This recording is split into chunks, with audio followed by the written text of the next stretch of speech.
Olá! Nós vamos agora ver variantes da lista encadeada. Nós estamos ainda no nosso grande capítulo de estruturas de dados sequenciais, aquelas estruturas onde os dados são armazenados um atrás do outro. Nós vimos lá no início as listas com vetores e algumas versões especializadas, como a pilha e a fila. No vetor, os dados estão fisicamente também em sequência, quer dizer, a sequência lógica é a mesma que a física. E na última aula, nós vimos a lista encadeada. Na lista encadeada, a ordem lógica é mantida, porém, a ordem física pode ser qualquer coisa e vai depender da ordem em que você inseriu os objetos. E a ordem lógica, ela é administrada seguindo-se ponteiros. Cada elemento da lista conhece o próximo elemento. Bom, o que nós vamos ver hoje? Nós vamos ver modelos especiais, modelos de listas onde você resolve um problema que você tinha na lista encadeada, que é o fato de que você só consegue andar para frente, mas não consegue andar para trás. E a gente também vai ver como é que nós vamos implementar pilhas e filas usando listas encadeadas de uma maneira extremamente eficiente. Então, a primeira aula que nós vamos ter sobre isso é a aula sobre pilha encadeada. Então, nós já vimos a pilha com vetor e vimos que a ideia da pilha com vetor é de você ter uma sequência de objetos dentro de um vetor que você encara como uma pilha. Muito bem. Então, vamos ver como é que nós vamos especializar a nossa lista encadeada de maneira a que ela possa ser usada como uma pilha encadeada. Então, a ideia da pilha encadeada está sendo dada por esse desenho aqui. Tá? Nós vamos cooptar a nossa cabeça de lista e vamos transformá-la numa cabeça de pilha, aonde a gente guarda a altura e a gente guarda um ponteiro, quer dizer, o endereço de memória de quem é o topo da nossa pilha. E a partir daí a pilha vai indo para baixo, né? E lá no final, o último elemento aponta como próximo, né? Um ponteiro nulo, por isso o nosso símbolo de fio terra, né? É o que nós convencionamos representa num desenho de estrutura de dados o ponteiro nulo, não? O desenho do fio terra ali embaixo. Não?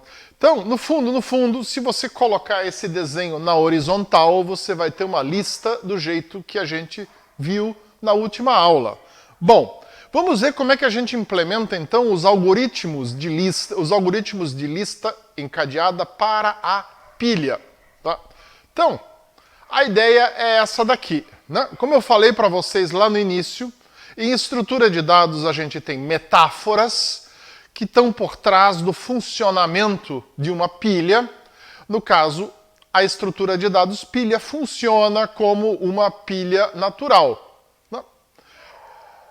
Os elementos vão entrando e vão sendo armazenados nessa ordem e eles saem na ordem contrária à qual eles foram armazenados, e a gente também já viu o exemplo mais claro dentro de computação para o que serve uma pilha é justamente o stack do sistema operacional, que vocês viram quando a gente deu uma olhada na aula de ponteiros. Né?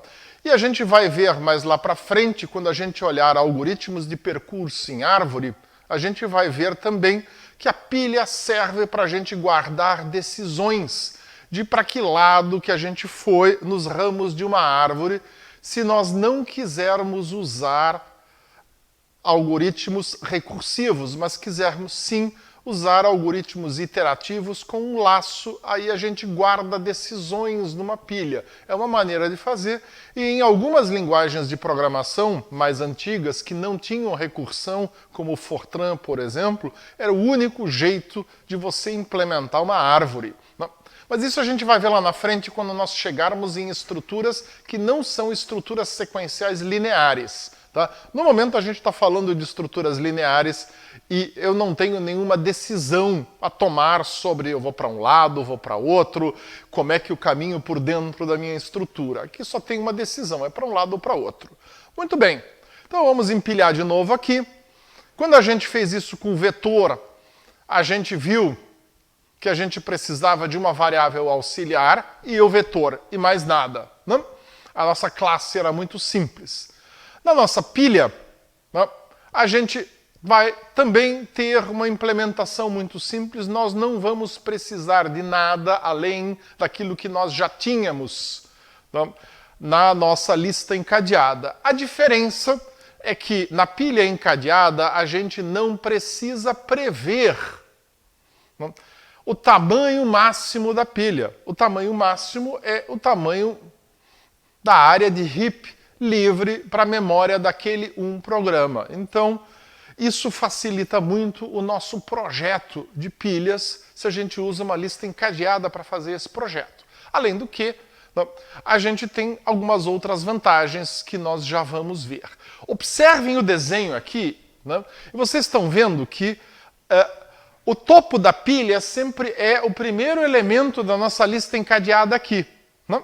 A gente não pega e empilha a pilha em cima da cabeça de lista, né, e faz o último elemento ser o topo. O topo sempre é o primeiro elemento, eu empilho a partir da minha cabeça e eu desempilho a partir da minha cabeça. Isso é a única coisa na pilha encadeada que não é tão intuitiva. Se a gente fosse imaginar como é que eu vou encadear uma pilha, a gente pensa, bom, eu vou pegar uma cabeça de lista, eu vou pendurar o elemento de baixo da pilha na cabeça, o próximo, mas aí eu tenho um problema. Do último elemento eu não consigo voltar, porque o meu ponteiro sempre aponta para o próximo. Né? É só olhar esse nosso desenho, o ponteiro aponta sempre aqui para o outro elemento. Né?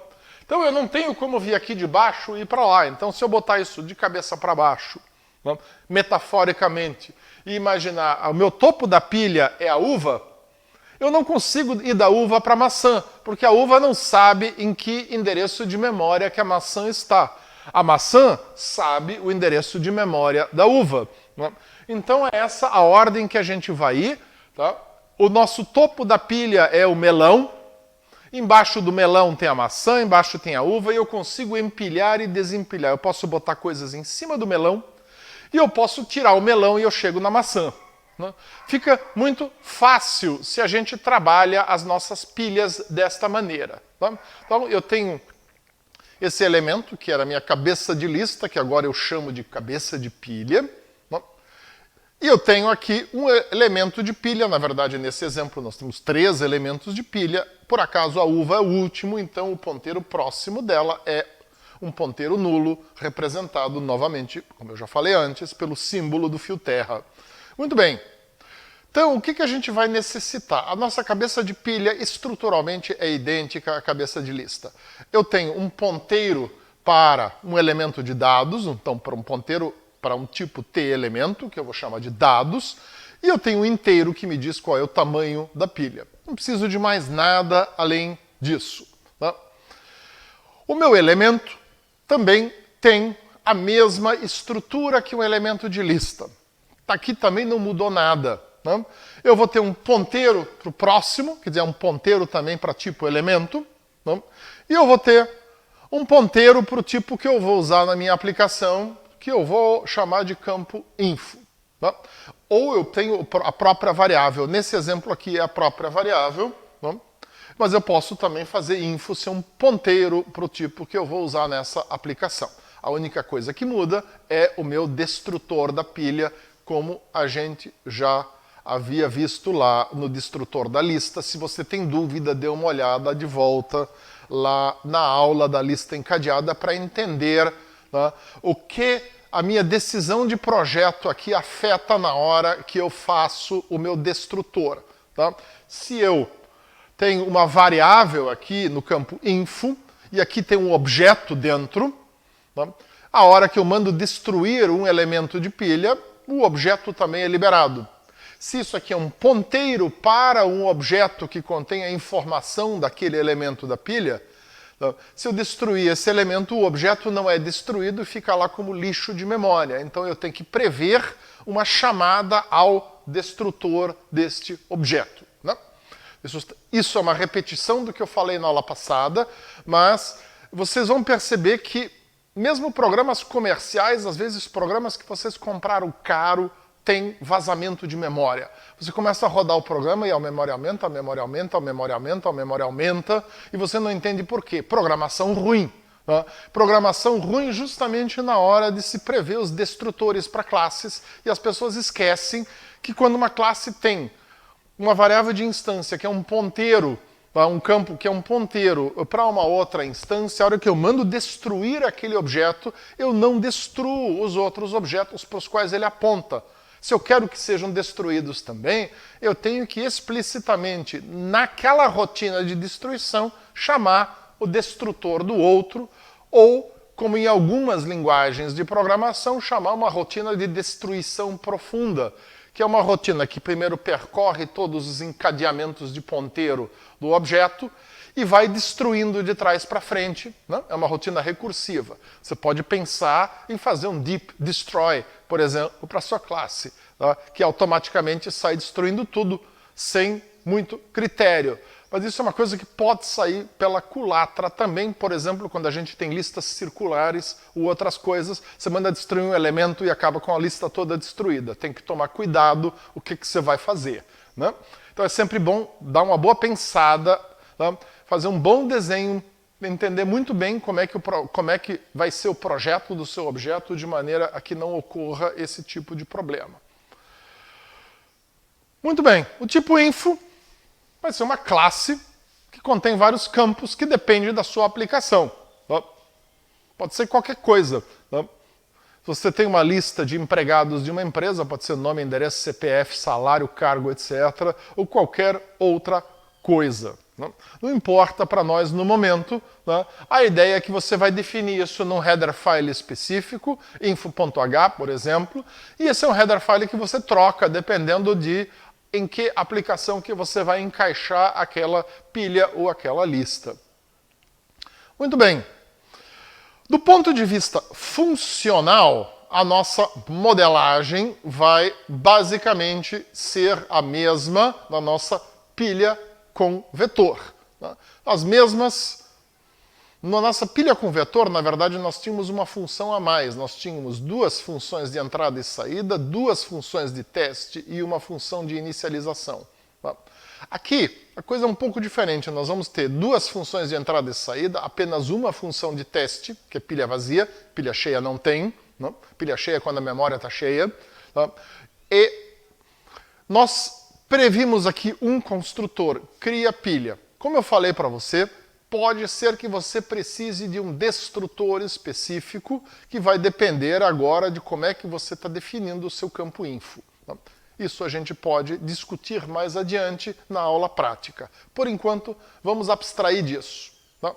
Então, para eu criar uma nova cabeça de pilha, criar uma pilha na prática significa o quê? Eu instanciar um objeto da classe cabeça de pilha. É isso que eu vou fazer aqui. O que eu faço na hora que depois que eu instanciei? Eu simplesmente vou colocar um ponteiro nulo em dados, não tem dado, e eu vou colocar 0 no tamanho, mais nada. Tá? O método pilha vazia, ele simplesmente analisa o tamanho. Se o tamanho for 0, a pilha está vazia. Se o tamanho não for 0, eu posso dizer que tem alguma coisa na pilha. Tá? Então, aqui nesse slide está comentado que o algoritmo pilha cheia não existe. Né? A gente vai emitir erro de pilha cheia se a gente estiver querendo empilhar algo e não tiver memória.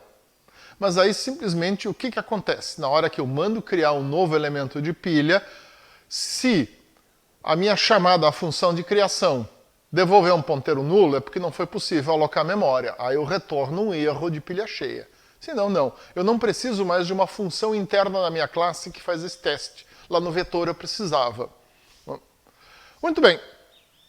O algoritmo de empilhamento parece, a princípio, muito simples. A gente aloca um novo elemento, a gente faz o próximo desse novo elemento ser o primeiro da pilha, a gente faz a cabeça de pilha apontar para o novo elemento. Como parâmetro, eu preciso passar apenas a informação. Basicamente, esse comportamento é o mesmo comportamento que a gente tinha lá em alguma outra função já que a gente viu. Qual era? Vocês estão lembrados? Foi uma das primeiras funções que a gente viu na lista. É a função de adição no início de uma lista. É exatamente a mesma que temos na função de empilhar. Só que na hora que eu estou olhando para a pilha, como na pilha, quando eu empilho, eu boto o elemento entre a cabeça de pilha e o início da minha pilha, isso não é tão evidente. A minha metáfora de eu colocar uma coisa em cima da outra, ela aqui me parece meio torta, porque a minha pilha está lá para baixo, mas eu tenho a cabeça de pilha aqui onde tudo está pendurado. E o meu novo elemento, ele vai cair ali no meio. Vamos ver a simulação? Eu crio o elemento, eu faço o quê? Eu guardo o endereço dele numa variável auxiliar, eu preciso dessa variável local na função de criação. Tá? Eu faço o próximo desse novo elemento apontar para o primeiro elemento da pilha, quer dizer, eu copio o conteúdo aqui de dados da cabeça de pilha para o novo elemento. Tá? E depois disso, eu adiciono a informação. Vai ser um melão, que é doce e é caro. Tá? E aí eu simplesmente atualizo aqui, ou seja, eu vou pegar o endereço que tem dentro do meu campo novo aqui e eu vou copiar lá para a minha cabeça de pilha. É isso aqui que eu estou fazendo aqui. E acabou. Exatamente a mesma coisa que a gente tinha. Só, metaforicamente, não é tão evidente. Na lista, isso era muito claro de um ponto de vista da metáfora da lista. Aqui, eventualmente, a gente não tem isso tão óbvio. Por que a pilha cresce pelo meio? Ela não cresce pelo meio. Ela cresce logo depois da cabeça. Tá? E está claro para vocês também que eu não poderia fazer isso aqui ser o topo da pilha. Porque a partir da uva eu não enxergo a maçã. Né? O ponteiro da maçã está apontando para a uva. O caminho para lá eu não tenho. E criar esse caminho simplesmente para eu poder ter uma metáfora mais bonita e começar por aqui não é prático de jeito nenhum. A gente vai ver que nós temos modelos de listas que têm esse caminho, a lista duplamente encadeada, que a gente vai ver daqui a 2 aulinhas, tá? Mas no momento não temos isso. Muito bem. Para desempilhar, a gente funciona do mesmo jeito que a gente funcionava quando a gente tirava o elemento do começo da lista. A gente vê se tem elemento, a gente decrementa o tamanho, a gente libera a memória do elemento e devolve a informação. Além de atualizar o ponteiro da cabeça de pilha. Isso não está escrito aqui, em algum momento eu esqueci. Então, novamente a nossa pergunta, qual é a semelhança, é o algoritmo retira do início. Né? Se vocês lembram, vamos olhar rapidamente aqui.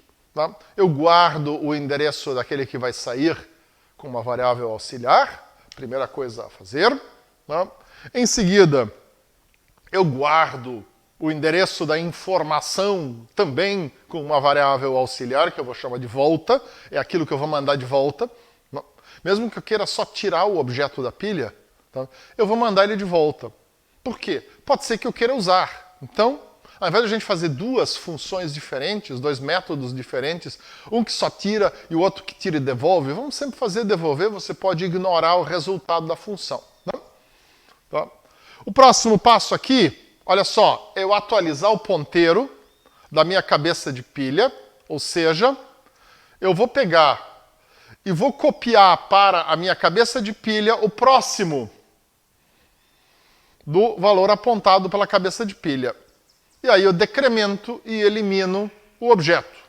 Agora a minha pilha está com 2 elementos e vai voltar.